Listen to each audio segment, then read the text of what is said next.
नमस्कार, unique story में आपका स्वागत है।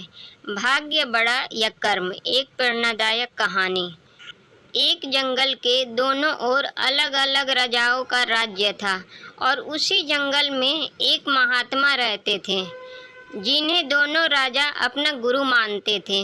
उसी जंगल के बीचों बीच एक नदी बहती थी। अक्सर उसी नदी को लेकर दोनों राज्यों के बीच झगड़े फसाद होते रहते थे।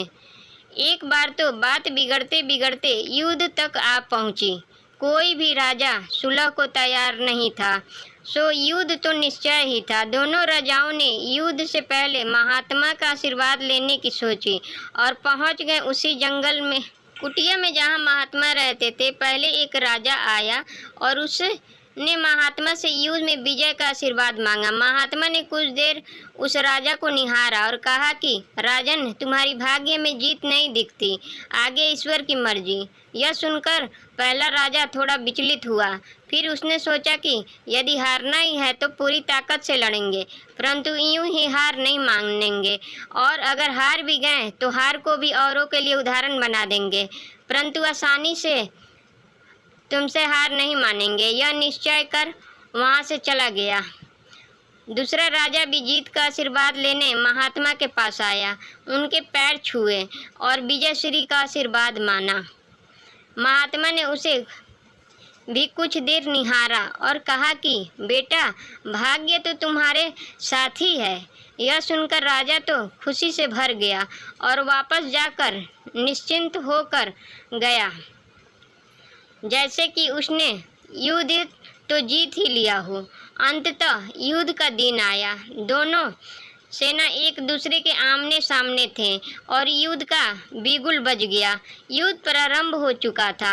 एक तरफ की सेना यह सोचकर लड़ रही थी कि चाहे किस्मत में हार हो, पर हम हार नहीं मानेंगे, हम अपना सर्वश्रेष्ठ कोशिश करेंगे, अपना सर्वोच्च झोंक देंगे। और वहीं दूसरी तरफ की सेना एक मानसिकता के साथ लड़ रही थी कि जीतना तो हमें ही है, तो घबराना कैसा।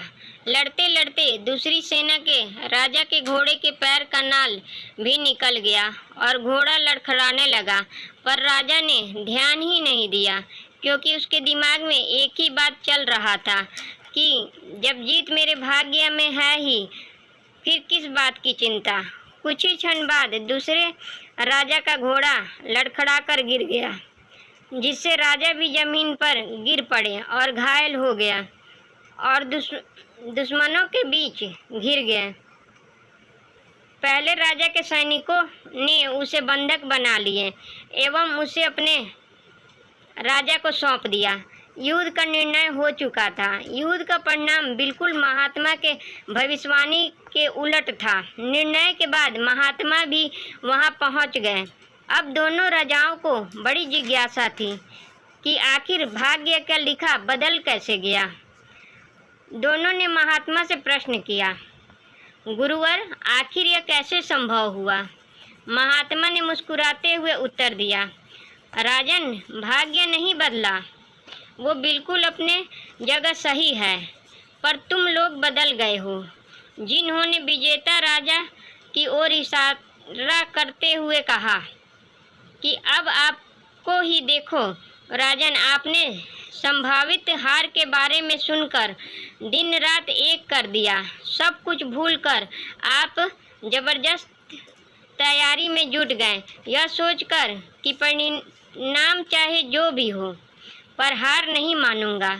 खुद हर बात का ख्याल रखा, खुद ही हर रणनीति बनाई, जबकि पहले आपकी योजना सेनापति के भरोसे युद्ध लड़ने की थी। अब महात्मा ने पराजित राजा की ओर इशारा करते हुए कहा कि राजन, आपने तो युद्ध से पहले ही जीत का जश्न मनाना शुरू कर दिया था।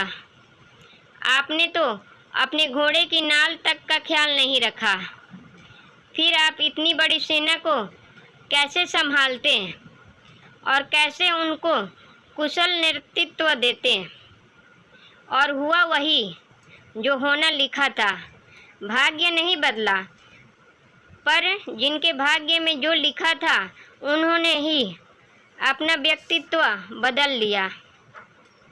फिर बेचारा भाग्य क्या करता। दोस्तों, हमें इस कहानी से यह सीख मिलती है कि भाग्य उस लोहे की तरह वही खींचा चला जाता है जहाँ कर्म का चुंबक हो। हम भाग्य के अधीन नहीं हैं, हम तो स्वयं भाग्य के निर्माता हैं। यह सत्य है कि भाग्य भी उन लोगों का साथ देता है जो कर्म करते हैं।